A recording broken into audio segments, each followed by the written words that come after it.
여러분, 오늘은 종말에 대한 말씀을 여러분에게 나누고자 합니다. 종말은요, 여러분 두 가지로 나눌 수가 있어요. 첫 번째는 개인적인 종말, 두 번째는 역사적인 종말. 이렇게 종말을 두 개로 나눌 수가 있습니다. 여러분, 개인적인 종말은 여러분이 잘 아는 것처럼 누구나에게 오는, 누구나 예 없이 오는 바로 죽음이라는 것을 통해서 우리 누구나 다 개인적인 종말을 맞이합니다. 그래서 성경은 히브리서 9장 27절에 보면 한 번 죽는 것은 사람에게 정해진 것이요 그 후에는 심판이 있다고 얘기합니다. 여러분, 사람은 누구나 다 죽음을 통해서 개인적인 종말을 맞이하게 됩니다. 두 번째는 역사적인 종말이 있습니다. 이는 단순히 지구 종말이라는, 바로 멸망이라는 그런 바로 역사적인 종말을 얘기하는 것을 넘어서 바로 역사적인 종말은 예수님이 재림하시는 그날, 재림을 통해서 완성되는 그날을 바로 역사적인 종말이라고 얘기합니다. 다시 말해서 개인적인 종말이든 역사적인 종말이든 우리 모두는요, 종말을 향해서 살아가는 종말론적인 존재가 사람입니다. 여러분이 인정하든 인정하지 않든 우리는 종말을 향해서 가고 있다는 거죠. 그런데 중요한 건 뭐냐면 이 종말이 언제 올지 아무도 모른다는 거예요. 아까 말씀드렸던 것처럼 개인적인 종말이 됐든 역사적인 종말이 됐든 종말은 반드시 오지만 바로 그 종말이 언제 올지 모른다는 거죠. 그런데 그 언제 올지 모르는 종말에 대해서 우리는 나름대로 준비하는 지혜가 필요하다는 것입니다. 오늘 어떻게 우리 종말을 살아가는 우리 성도들이 어떤 태도로 살아가야 되는지 오늘 그 말씀을 여러분에게 전하려고 합니다. 여러분, 애플의 공동 창업자인 스티브 잡스 한번 들어보셨죠? 여러분, 오늘 스티브 잡스가 여러분 스탠퍼드 대학교 졸업식에서 축사를 한 내용인데 여러분에게 앞에 화면으로도 띄워줄 거예요. 한번 제가 읽어줄게요. 이분이 바로 대학생들에게 이런 축사를 했다고 합니다. 여러 가지 내용을 했는데 그중에서 제가 좀 나름대로 좀 줄여서 가져와 봤습니다. 이분이 이렇게 얘기합니다. 본인이 17살 때에 책을 읽었는데 어떤 내용이었냐면 하루하루가 인생의 마지막 날인 것처럼 산다면 언젠가는 바른 길에 서 있게 될 것이라는 글을 읽었습니다. 이 스티브 잡스가 17살 때에 하루하루가 인생의 마지막 날인 것처럼 산다면 언젠가는 나는 바른 길 위에 서게 될 것이라는 그 책을 읽고 감동을 받은 거예요. 그래서 이분이 인생의 중요한 순간마다 곧 죽는다는 사실을 잊지 않는 게 내가 찾은 가장 중요한 수단입니다. 나는 그것 덕분에 인생 최대의 선택을 할 수 있었습니다. 다른 사람들의 기대나 모든 자만심, 실패하거나 창피당하지 않을까 두려워하는 마음 등 모든 것이 죽음 앞에서는 다 사라지고 진정으로 중요한 것만 남게 되는 것을 알게 됐대요. 죽음 앞에서는요, 실패하거나 창피하는 것, 그리고 모든 자만심 이런 것들이 죽음 앞에서 아무것도 아니라는 것을 알게 됐다는 거죠. 그러면서 이분이 이렇게 얘기합니다. 죽음은 아무도 피할 수 없습니다. 죽음은 삶이 만든 최고의 발명품입니다. 죽음은 삶을 변화시킵니다. 여러분의 삶에도 죽음이 찾아옵니다. 인생을 낭비하지 말기 바랍니다. 이렇게 이분이 대학의 축사에서 졸업생들에게 그런 마음으로 우리가 누구나 죽음을 맞이하는데 우리가 죽음을 맞이하는 마음으로 우리가 하루하루를 값지게 산다면 바로 우리가 보람되게 살 수 있다는 것을 얘기하면서 이 스티브 잡스가 축사로 이런 얘기를 했다 합니다. 맞습니다. 여러분, 우리 누구나 다 이 땅의 삶이 영원한 시간을 갖고 있는 사람은 아무도 없습니다.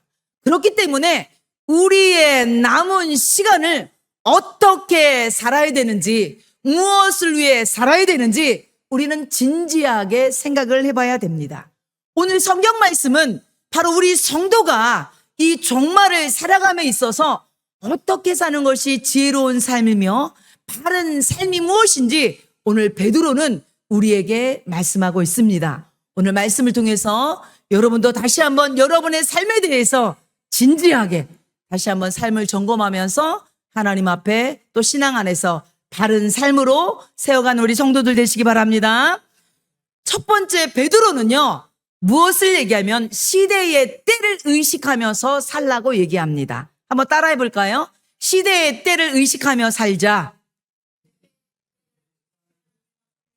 베드로전서 4장 7절 말씀입니다. 베드로는 이렇게 얘기합니다. 만물의 마지막이 가까웠으니, 이렇게 얘기합니다. 여러분, 만물의 이제 마지막이 가까웠다고 얘기합니다. 여기서 여러분, 마지막이라는 헬라어는 텔로스거든요. 이는 단순히 시간적인 종말만 의미하는 것이 아니라 이 텔로스란 말은요, 목적의 완성, 목표의 성취라는 뜻을 가지고 있습니다. 다시 말해서 베드로가 만물이 마지막이 갔다 왔다는 것은 뭐냐면요, 단순히 세상의 끝이 넘어서 예수 그리스도가 다시 옴으로 말미암아 하나님 나라가 완성하는 때를 의미하는 것이 만물의 마지막이라는 거예요. 다시 말해서 주님의 재림이 가까웠다는 거예요. 그 얘기를 지금 하는 겁니다. 그래서 여기 가까이 왔다, 이 말은요, 완료형 동사로 써 있거든요. 이거는 뭐냐면 이미 가까이 왔고 지금도 계속해서 가까이 오고 있다는 긴박성을 얘기하고 있는 것입니다. 한마디로 말해서 지금은요, 역사는요, 주님의 재림을 향해서 달려가고 있다는 것을 얘기하고 있는 것입니다. 여러분, 오늘 하루 지나면 주님의 재림은 더 가까워진 거예요. 우리 주님이 언제 오실지 모르지만 바로 주님이 오시기를 가깝다는 거죠. 그것뿐만 아니라 여러분의 개인적인 종말도 하루가 더 땡겨지는 거죠. 이렇게 바로 베드로는 우리에게 만물이 마지막임을 바로 시대적인 의식을 가지고 살라고 얘기합니다. 왜 그러냐면 여러분, 성경에는요, 여러분 예수님의 초림과 재림에 대해서 굉장히 중요하게 다룹니다. 초림은 무엇이냐면 뭡니까? 예수님의 성탄을 얘기하는 거죠. 그래서 예수님이 탄생에 대한, 예수님이 오신다는 그것이요, 구약에 보면 356번이나 써 있습니다. 그것이 예수님이 성취되셨고 예수님은 이 땅에 초림의 주님으로 오셨어요. 그런데 여러분, 성경에요, 예수님이 다시 오신다는 재림에 대한 얘기는요 1500번이나 기록되어 있어요. 여러분, 신약에만요 318번이나 기록되어 있어요. 그러니까 초림보다도 더 많은 기록이 되어 있다는 거죠. 이거 뭐예요? 예수님은 초림의 예언대로 반드시 오신 것처럼 재림의 주님도 반드시 오신다는 거죠. 바로 초대교회 성도들은요, 이 재림의 신앙으로 똘똘 뭉쳤어요. 그래서 여러분, 특별히 초대교회 성도들은요, 임박한 종말론, 주님이 금방 오시는 줄 알았어요. 그래서 그들은요, 그들의 신앙은요, 누구보다도 초대교회 여러분 성도들의 신앙을 따라갈 수가 없어, 우리가. 왜 그러냐면요, 우리 주님이 지금 재림이 지금 늦어지고 있잖아요. 늦어지는 이유는 뭐예요? 한 사람이라도 뭐예요? 더 구원받기 위해서 주님이 더 기다리고 있는다고 우리가 지난주 말씀을 통해서 들었잖아요. 그런데 초대교회 성도들은요, 주님이 금방 오시는 줄 알았어요. 그래서 그들은요, 어떤 박해나 조롱, 어떤 생명의 위협, 어떤 손실도 감수하고 신앙을 지켰고, 이 초대교회는요, 그러므로 인해서 교회가 놀라운 부흥과 성장을 했습니다. 그런데 여러분, 그거 아세요? 교회사를 이렇게 뒤돌아보잖아요. 그러면 주님의 재림 신앙과 종말 의식이 희미해질 때 바로 교회는요, 세상에 안주하고, 교회뿐만 아니라 성도도 마찬가지로 영적인 긴장감을 잃어버리고 본래의 사명을 잃고 성도가, 그리고 교회가 세속화되면서 타락했습니다. 그것이 여러분, 우리가 역사를 뒤돌아보면 역사 속에서 발견할 수 있습니다. 그래서 베드로는요, 오늘 말씀을 통해서 지금을 살아가고 있는 우리 성도들에게 다시 한번 얘기하는 게 뭐냐면 종말 의식을 회복하라는 얘기예요. 우리 주님이 오실 때가 분명히 가까이 오고 있다는 것을 얘기하고 있다는 것입니다. 그래서 우리 사랑하는 성도 여러분, 우리는 누구나 다 종말을 의식하면서, 바로 그것이 개인적인 종말이든 주님이 재림하는 종말이든, 우리 성도는요 늘 깨어서 바로 주님의 종말을 기다리며 신앙생활을 해야 된다고 말씀하고 있는 것입니다. 여러분, 1888년 4월에 프랑스의 한 일간지에 한 부고의 기사가 실렸습니다. 부고는 뭐예요? 부고는 사람이 죽었다는 그런 기사잖아요. 이 사람이 워낙 유명한 사람이다 보니까 일간지에 이 사람이 죽었다는 기사가 실렸는데 이렇게 실렸어요. 죽음의 상인이 죽었다. 다이너마이터를 발명하여 수많은 사람을 순식간에 죽이는 방법을 찾아낸 알프레드 노벨이 어제 사망했다. 이 일간지에 바로 이 알프레드 노벨이라는 사람이 죽었다는 사망 소식이 부고가 알리는 그 일간지에 기록이 된 거예요. 여러분 노벨 많이 들어봤죠? 노벨이 누구예요? 노벨상을 만든 사람 아시죠?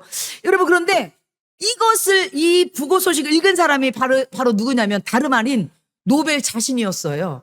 이게 무슨 말이냐면 사실은 그의 형 느비드 노벨이 프랑스 칸에서 사망한 것인데 신문사가 잘못 착각을 해갖고서 동생인 알베르트 노벨이 죽었다고 오보를 낸 거였어요.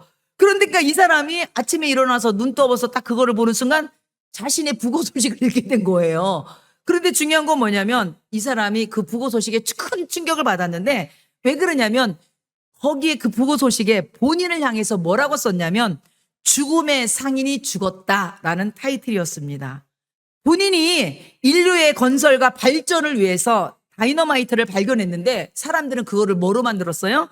전쟁의 무기로 쓰이면서 많은 사람들이 바로 그를 뭐라고 하냐면 죽음의 상인으로 바로 거기에 부고에 썼던 것입니다.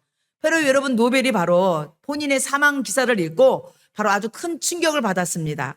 그래서 여러분 그는 다시 한번 자신의 삶에 대해서 되돌아보는 시간을 가졌던 거예요. 내가 죽으면 사람들이 나를 기억할 때 바로 뭐라고 기억하겠어? 죽음의 상인이라고 나를 기억하고 있겠구나. 이러면서 본인 스스로를 자각하게 되었고 그리고 마침 자기의 절친인 바로 친구이자 평화운동가였던 베르타 폰 주트너 여사가 지속적으로 바로 권유와 바로 그 사람을 격려함으로 해서 이 노벨이요 훗날에 자신의 막대한 재산을 인류 발전과 평화를 위해서 사용하도록 권유했고 그것이 오늘날 바로 인류에게 가장 명예로운 상인 바로 노벨상이 탄생한 배경입니다. 그러니까 이 사람이 자기의 잘못된 부고의 오보를 듣고서 뭐 했어요? 자기의 삶에 자기 재산을 인류를 위해서 이렇게 헌납한 거죠. 여러분 이게 뭐죠? 그는요 이 잘못된 소식을 통해서 자신을 어떻게 하면 인생을 가치 있게 바로 살아가는 바로 전환점으로 삼았다는 것입니다. 저는요 오늘 이 말씀을 통해서 우리 사랑하는 성도들도 다시 한번 여러분도 내 삶을 다시 한번 점검해 보시기 바랍니다. 내가 그동안 지나왔던 삶 나는 정말 잘 살았는가? 나는 정말 하나님 앞에 떳떳하게 살았는가?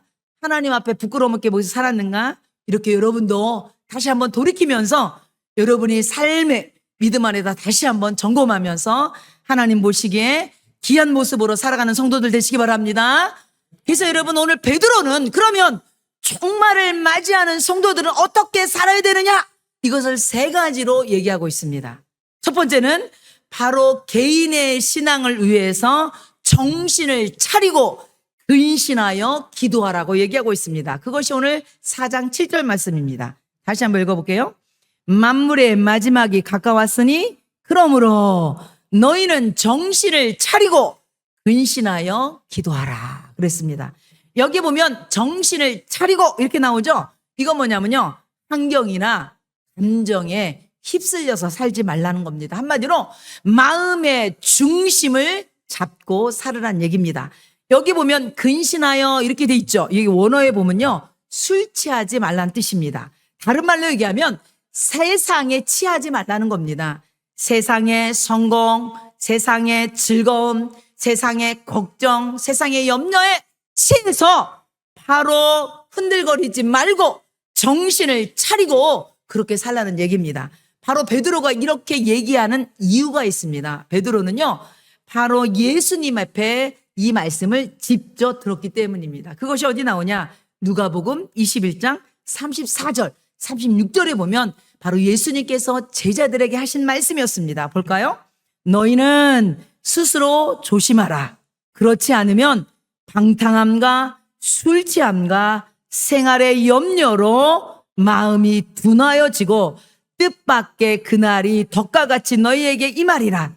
이러므로 너희는 장차 올 이 모든 일을 능히 피하고 인자 앞에 서도록 항상 기도하며 깨어있으라 하시니라. 아멘. 그렇습니다. 여러분, 바로 예수님께서도 제자들에게 바로 종말을 살아가는 우리들에게 말씀하고 있습니다. 방탕하지 말고, 세상에 취하지 말고, 생활의 염려로 인하여 마음이 둔해지지 말고, 오직 기도로 우리의 믿음을 지키라고 얘기하고 있습니다. 왜 그러냐면요, 성도도요 사람인지라 세상 가운데 살다 보면요, 여러분, 세상에 힘들고 어려운 염려나 근심이 오면요, 성도도 흔들릴 수밖에 없습니다. 그렇기 때문에 하나님께서 우리에게 기도라는 아주 큰 무기를 줬습니다. 왜 그러냐면 기도를 통하여서 세상의 환난과 어려움 가운데 흔들리지 않고 하나님의 능력과 하나님의 도우심을 덧입을 수 있기 때문입니다. 여러분, 이 고백은요, 어떻게 보면 베드로가 이렇게 얘기할 때는요, 베드로의 뼈아픈 경험이 이 속에 들어있기 때문입니다. 베드로가요, 예수님이 잡히시기 전에 바로 겟셋마네 동산에서 기도하실 때 제자들과 함께 기도하러 갔잖아요. 그때 예수님이 제자들에게 그랬거든요. 얘들아, 시험에 들지 않도록 깨어서 기도하자. 왜 그러냐면 예수님이 이제 로마 군병에게 붙잡혀갈 걸 알았거든요. 그리고 이제 본인이 십자가에 죽으실 걸 알았거든요. 그러면 제자들에게는 여러분, 갈 길을 잃은 정말 목자 잃은 양 같은 그런 신세가 되거든요. 그렇기 때문에 예수님께서 그걸 알기 때문에 제자들에게 그런 날이 오기 전에 깨어서 기도해라. 시험 들지 않도록 기도해라. 이랬는데 여러분이 잘 아는 것처럼 이 제자들은요, 주님이 기도하러 갈 때 아무도 기도하지 못하고요, 여러분 육신의 피곤함으로 인해서 그냥 졸며 모두 다 자고 말았습니다. 이러므로 인해서 결국 예수님이 붙잡혀갈 때 바로 수제자 했던 베드로마저 예수님을 사람들 앞에 모른다고 부인하는 아주 큰 그런 실수와 실패의 경험이 있었기 때문입니다. 그래서 베드로가 오늘 얘기하는 거 뭐냐면 본인이 바로 기도하지 않음으로 인하여 오는 그 실패를 경험했기 때문에 오늘 기도하라 얘기하는 것입니다. 사랑하는 성도 여러분, 내 힘으로 이 세상을 살아갈 수 없습니다. 내 힘으로 문제나 어려움을 해결할 수 없습니다. 그렇기 때문에 하나님께서 우리 보고 기도하라고 하는 것입니다. 기도를 통하여 하나님의 능력을 덧입고 기도를 통하여 하나님의 도우심을 힘입으라고 말씀하고 있는 것입니다. 여러분, 그리고 나서 베드로가 바뀝니다. 나중에 어떤 사람으로요? 기도의 사람으로 바뀌어요.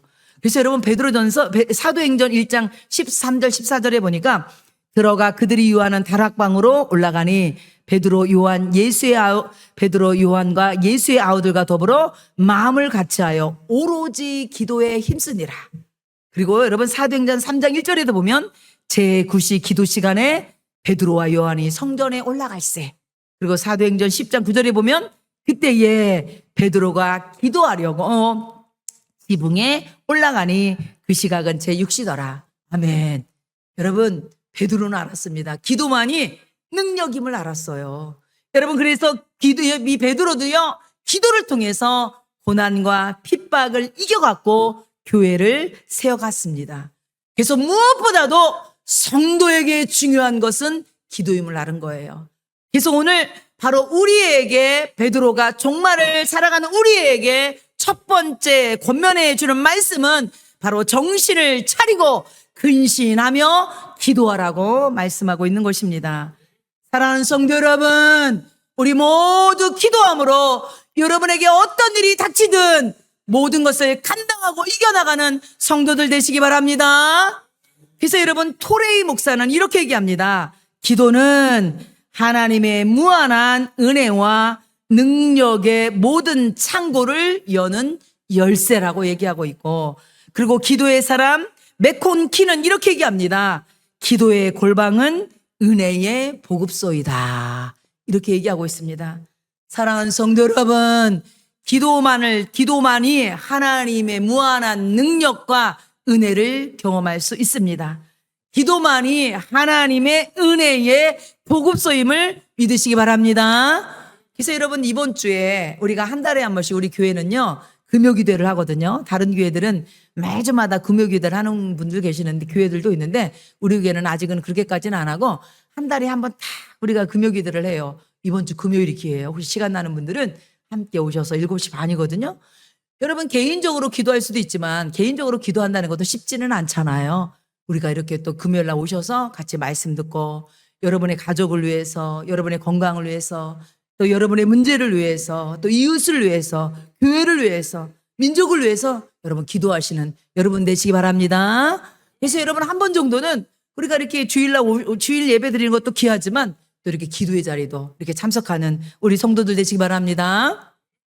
그리고 베드로는요, 첫 번째는 기도하라고 그러고 두 번째는 뭐냐면요, 우리가 교회 공동체, 우리 같이 교회 공동체 신앙생활 하면서 해야 될 일이 있는데 그게 뭐냐면 뜨겁게 사랑하라고 얘기하고 있습니다. 그것이 베드로전서 4장 8절입니다. 보세요.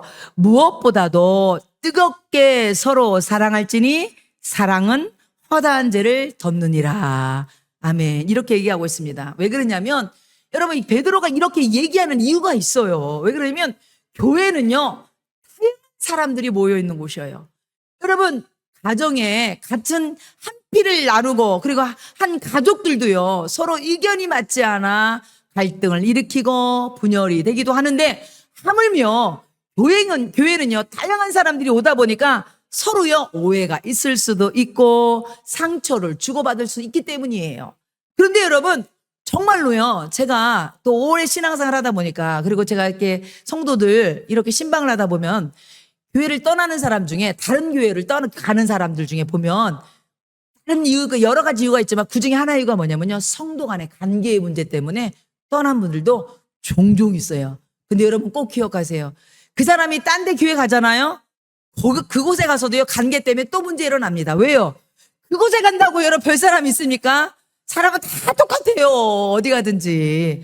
그곳에서 이겨나가지 않으면 어디 가나 다 똑같아요. 그래서 오늘 베드로는 우리에게 무엇보다도 뜨겁게 서로 사랑할지니 사랑은 허다한 죄를 덮느니라. 이렇게 얘기하고 있습니다. 여러분, 여기서 무엇보다라는 것은 뭐냐면요, 모든 것들의 최우선 순위에 들어간 뜻입니다. 기도가 하나님을 향한 수직 관계의 우선이라면 사랑은요, 성도와 성도의 관계의 수평적인 관계의 우선이란 얘기를 합니다. 여기 보면 뭐라고 했냐면 어떻게 사랑하라요? 뜨겁게 사랑하래요. 여러분, 여기 뜨겁게 사랑한다는 원어는 뭐냐면요, 끝까지 늘어진 상태, 팽팽하게 잡아당긴 상태라고 얘기하는 거거든요. 이게 무슨 말이냐면 마라톤 선수가 결승전까지 온 힘을 다해서 달려가는 모습을 바로 뜨거우라는 그런 언어를 쓴 겁니다. 이게 무슨 말이냐면 우리가 서로 사랑할 때요, 일시적인 감정에 의해서 나에게 잘해주는 사람에게만 잘해주는 그런 사랑으로 사랑하는 것이 아니라 바로 어떻게 사랑하냐면 끝까지 여러분의 결단과 의지를 가지고 사랑할 수 없는 사람조차도 그렇게 사랑하라는 얘기예요. 왜요? 그러면서 교회 공동체가 하나 되며 나갈 수 있기 때문입니다. 사단이 하는 일이 가장 중요한 일이 뭔지 압니까? 교회를 분열시키는 거예요. 하나됨을요, 깨뜨리는 게 사단이 하는 일이에요. 그래서 어떻게든지 우리의 이 감정을 건드리고 또 우리의 마음을 상하게 만들고 이래서요, 이 교회를 갖다가 갈라지게 만들고 그리고 교회에서 상처받게 만들고, 이게 사단이 하는 일이거든요. 그래서 베드로는 우리가 성도들을 바라볼 때에 우리가 감정적으로 사랑하지 말고 의지와 결단을 가지고 최선을 다해서 사랑하라고 얘기합니다. 저는요, 오늘 이 말씀을 준비하면서 제 마음에 딱 들어오는 말씀이 뭐였냐면, 여기 보니까 사랑은 허다한 허물을 덮느니라, 이 말씀이 제 마음에 딱 오더라고요. 왜 그러냐면 사랑이요, 여러분, 사랑의 정의가 여러 가지가 있잖아요. 그런데 그 중에 뭐냐면 허다한 허물을 덮는데요. 근데 우리 사람은요, 어떤 특성이 있어요? 허물을 덮어주는 게 아니라 다른 사람의 잘못을 얘기하고 잘못을 갖다가 나를 속상하게 한 것을 얘기하고 싶은 게 사람이 죄성 아닙니까? 저도 그래요. 저도요, 누군가 나를 좀 이렇게 좀 서운하게 이거를 얘기하고 싶어. 왜? 그럼 나를 좀 알아달라는 얘기지? 그리고 저 사람 나쁜 사람이라는 걸 얘기하고 싶어. 제 마음속에도 그런 게 있어. 누가 다. 그런데 오늘 성경은 뭐냐면 사랑은 허물을 덮어주는 거래요. 그리고 어떤 허물? 허다한 허물. 요거는 내가 용서하고 요거는 용서하지 말아야지, 이게 아니라 그것이 어떤 것든 허다한 허물을 덮는 거래요. 그래서 여러분, 우리는요, 경건의 연습을 해야 돼요. 그래서 여러분, 찰스 스펄전 목사님은 이렇게 얘기합니다. 만일 형제의 허물을 덮을 수 없다면 적어도 그것을 세상에 알리는 사람은 되지 말자. 이렇게 얘기합니다. 다시 한번 얘기할까요? 만일 형제의 허물을 내가 덮을 수 없다면 뭐래요? 적어도 그것을 다른 사람한테 얘기는 하지 말라는 얘기예요. 그것만으로도 사랑이 된다는 얘기야. 그러니까 우리 서로 살면서 여러분 실수 없는 사람이 어디 있고 허물 없는 사람이 어디 있습니까? 우리 이영애 권사님 하신 말씀처럼 그럴 수도 있지 하고 덮어. 그렇죠. 그러려니 하고 넘어가는 거야. 왜 그러냐면 여러분 털어서 먼지 안 나는 사람이 어디 있어요? 우리는 다 연약한 죄인인데 그냥 그 사람의 성품인 거야. 성향인 거야. 이해하면 그냥 받아줄 수 있는 거야. 그러면서 함께 가는 거예요. 아멘. 여러분 그래서 오늘 사랑이라는 여러분 요 주제를 가지고 얘기했는데 여러분에게 제가 잠깐 동영상을 하나 보여줄 거예요. 이거는요. 하나님의 막내 아들이라는 책을 쓴 여러분 여진구 대표가 새롭게 하셔서 나온 간증이거든요. 이분이요. 6시간 동안 심정지로 있었습니다. 6시간 심정지에 있으면서 영적인 체험을 했어요. 그러면서 본인이 그 영적인 체험한 걸 동영상에 했던 거를 간증한 내용인데 조금 한번 들어볼까요? 한번 앞에 불 좀 꺼주시고 한번 틀어줘 보세요. 가슴이 하면서 쓰러졌어요. 와. 심근경색이 온 거였어요. 제가 거기에 너무 다행이다. 병원에서 쓰러져. 예, 거기서 10초나 뭐 1분만 늦게 와도 저는 없었죠. 나중에까지 한 6시간 동안 사경을 헤맸죠. 그때 이제 하나님이 영적 경험을 하게 하셨어요. 제가 거기서 거의 코마 상태로 들어갔고 거기에서 이제 눈을 떴는데 고통도 없고 그냥 아주 그냥 무중력 상태 같은 느낌 그냥 있는데 갑자기 어떤 두 존재가 와서 저를 이렇게 연행하듯이 팔짱을 탁 끼더라고요. 그다음에 어디로 데리고 가는 거예요. 그 제가 옆으로 봤는데 얼굴은 안 보이고 이 턱까지만 눈에 보이더라고요. 워낙 존재가 커서. 그래서 내가 지금 뭔가 성경에 보면 우리가 이 땅에서 죽으면 어떤 사람이든 하나님의 백보자, 흰 보자 앞으로 가서 거기서 심판받는다라고 말씀에 나와 있기 때문에 이게 이제 백보자 앞으로 가는 과정이구나라는 생각에 제가 빨리 정리를 했어요. 하나님이 물어보실 거 아니에요. 너 구원 받았냐 안 받았냐면은 구원에 우리가 훈련을 받잖아요. 구원의 법칙을. 그래서 제가 대답할 거를 빨리 머리에 돌렸어요. 나는 예수님이 하나님의 아들이심을 믿고 예수님이 나의 주인님 되시고 구세주 되심을 믿습니다. 그래서 구원의 고백을 막 돌렸어요. 그러고 나서 제가 하나님을 향해서 했었던 공적서를 막 정리를 했죠. 머리로. 하나님 누구 어느 선교사님도 도왔고 누구도 도왔고 저도 얘기를 해야 되잖아요. 뭔가 하나님이 물어보면 뭐 놀다 왔다 그럴 수는 없잖아요. 그래서 다 이제 어느 정도 정리가 됐는데 이제 하나님이 물어보시면 제가 이야기해야지 그럴 이제 생각으로 있었죠. 그런데 갑자기 불안한 거예요. 하나님 딴 거 물어보시면 어떡할까?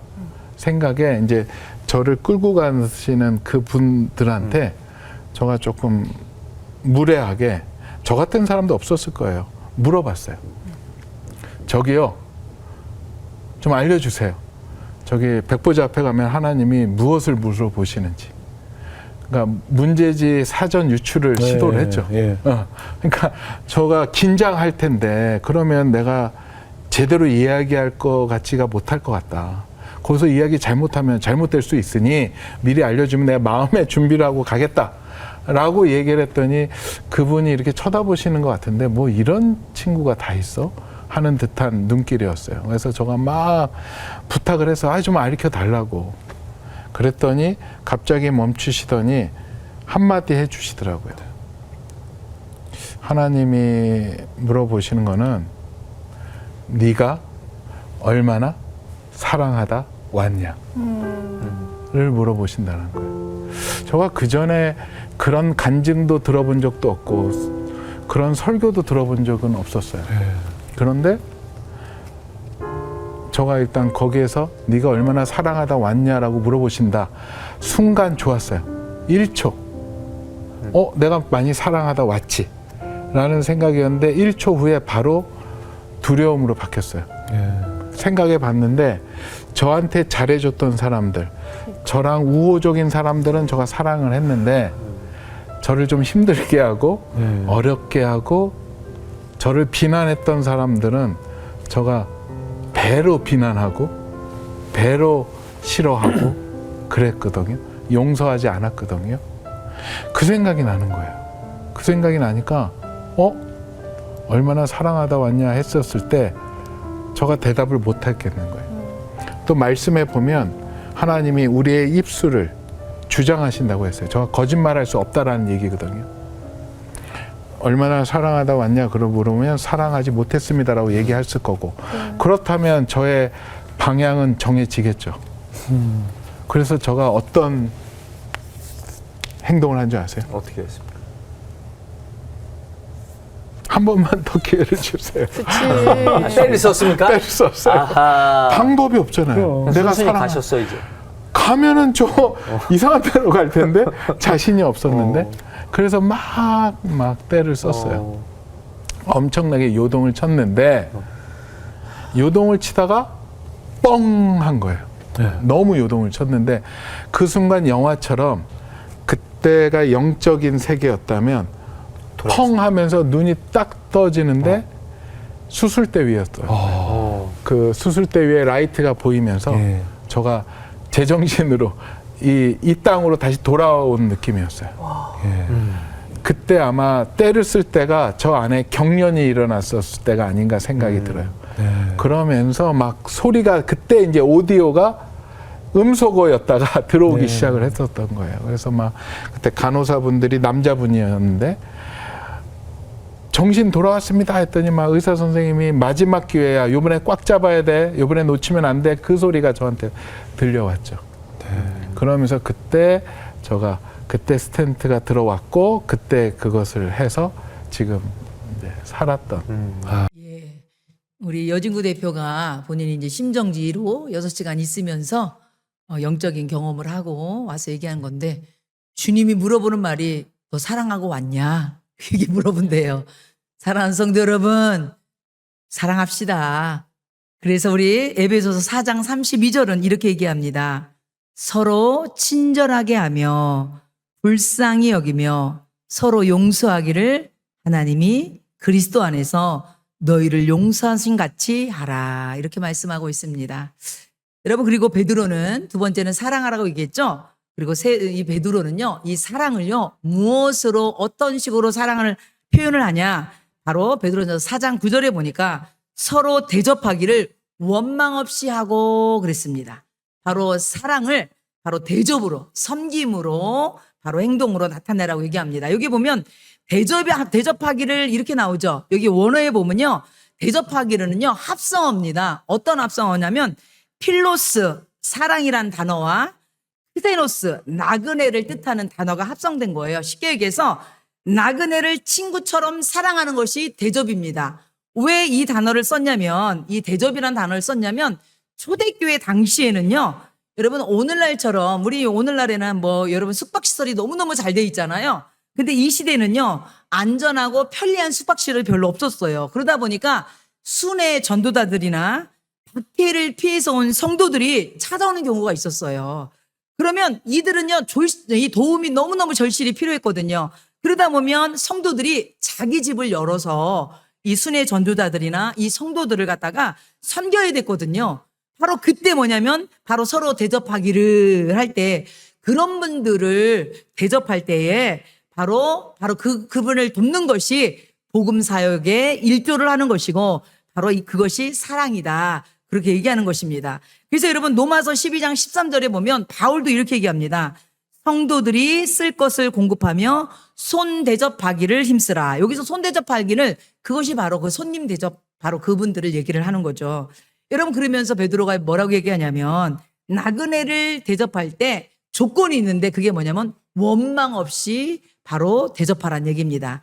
여러분 이것을 우리의 삶에 그대로 적용한다면 여러분 오늘날도 우리 교회는요 그냥 이루어지지 않거든요. 여러분 잘 아시는 것처럼 우리 성도들의 섬김으로 이루어집니다. 성도들의 시간과 물질과 수고로 인해서 교회가 이루어지고 있죠. 그런데 중요한 건 뭐냐면 여러분이 수고하고 여러분이 애쓰는 것들이 여러분이 사람을 바라보고 하면요, 분명히 원망할 수가 있다는 거야. 불평할 수 있다는 거야. 왜 나만 이렇게 수고하지? 그리고 왜 내 수고를 아무도 안 알아주지? 이럴 수 있다는 거죠. 근데 우리 교회는 그런 분은 없어요. 그리고 우리 교회는 보면 모두 다 어떻게 하면 교회에 이렇게 서로 협력해 주시고 또 서로 이렇게 섬겨 주시고 이래서 너무너무 감사합니다. 여러분 꼭 기억하실 건 뭐냐면요, 주님을 위해서, 여러분이 교회를 위해서, 성도를 위해서 섬기고 수고하는 것은요, 별탄 헛되지 않습니다. 왜 그러냐면 그것은요, 그리스도를 위한 것이고요, 그리스도에게 행하는 것이기 때문이라고 주님이 말씀하고 있습니다. 그것이 마태복음 25장 35절 36절에 이렇게 얘기합니다. 내가 줄일 때에 너희가 먹을 것을 주었고 목마를 때에 마시게 하였고 나그네 되었을 때에 영접하였고 헐벗을 때에 옷을 입혔고 병들었을 때에 돌보았고 옥에 갇혔을 때에 와서 보았니라. 예수님이 이 얘기를 하셨어요. 그러니까 제자들이 얘기한 거예요. 예수님, 우리가 언제 주님이 배고플 때 우리가 먹을 거를 주고, 주님이 목마를 때 마실 걸 주고, 주님이 헐벗을 때 옷을 주고, 주님이 아팠을 때 우리가 돌봐줬습니까? 그랬더니 예수님이 이렇게 얘기합니다. 마태복음 25장 40절.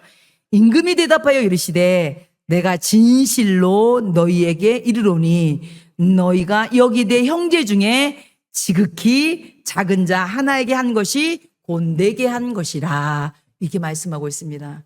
성도 여러분, 교회를 위해서 그리고 성도를 위해서 여러분이 섬기는 것, 주님을 위해서 한 것임을 하나님이 기억하시다는 것을 기억하시기 바랍니다. 그래서 여러분이요, 사람 보고 섬기고 사람 보고 봉사하면 여러분 실망하고 낙심할 수 있어요. 그런데 내가 하는 것을 주님 바라보면요, 하나님 앞에 상급이 될 걸 믿습니다. 그래서 여러분, 베드로는 마지막으로 베드로전서 4장 10절에 이렇게 얘기합니다.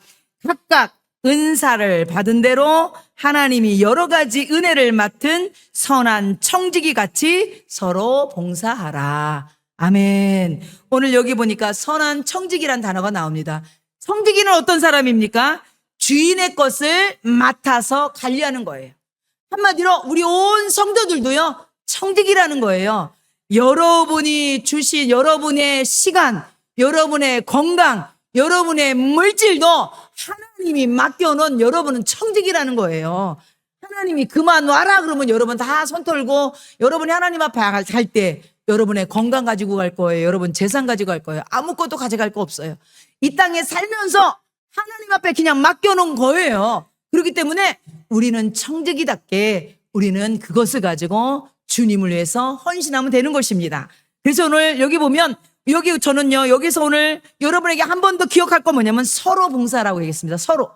서로라는 단어입니다. 여러분, 베드로 오늘 본문에 보면요, 4장에 보면 서로라는 단어가 계속 나옵니다. 보세요.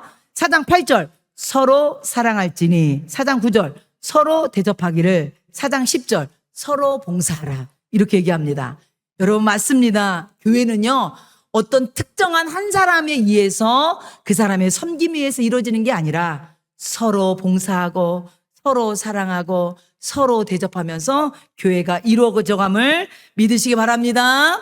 성도 여러분, 결론입니다. 우리가 이렇게 섬기고 우리가 이렇게 서로 대접하고 사랑하고 봉사하는 것은요, 결국 무엇을 해야 되느냐? 하나님의 영광을 위해서 한다는 것입니다. 베드로전서 4장 11절입니다. 마지막 이 말씀 읽고 오늘 말씀을 마치도록 하겠습니다.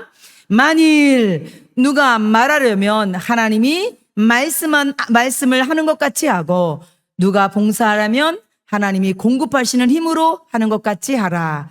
이는 범사의 예수 그리스도로 말미암아 하나님이 영광을 받으시게 하려 함이니 그에게 영광과 권능이 세세토록 무궁하도록 있느니라. 아멘. 그렇습니다. 사랑하는 성도 여러분, 우리가 성도를 서로 사랑하고 서로 대접하고 서로 섬기는 것, 하나님께서는 여러분 모두에게 누가에게 다 달란트를 주셨다는 거예요. 재능을 주셨다는 거예요. 그것은요, 교회를 위해서 서로 섬기라고 주셨다는 거예요. 근데 그것의 최종 목적은 뭐냐? 하나님의 영광을 위해서. 여러분, 그렇게 생각하면요, 여러분이 주를 위해서 시간 들이고 물질 들이고 헌신하는 거요, 사람 바라보면 섭섭하고 사람 보면 시험 들지 모르겠지만 주님 바라보고 헌신하면요, 하나님이 갚아주시고 하나님 앞에 쌓인다고 생각한다면 여러분에게 큰 위로가 될 걸 믿습니다. 기쁨이 될 걸 믿습니다. 우리 주님이 부르시는 그날까지 우리 한우리교회에서 함께 주님을 섬기며 서로 사랑하며 봉사해가는 우리 복된 성도들 되기를 축원합니다.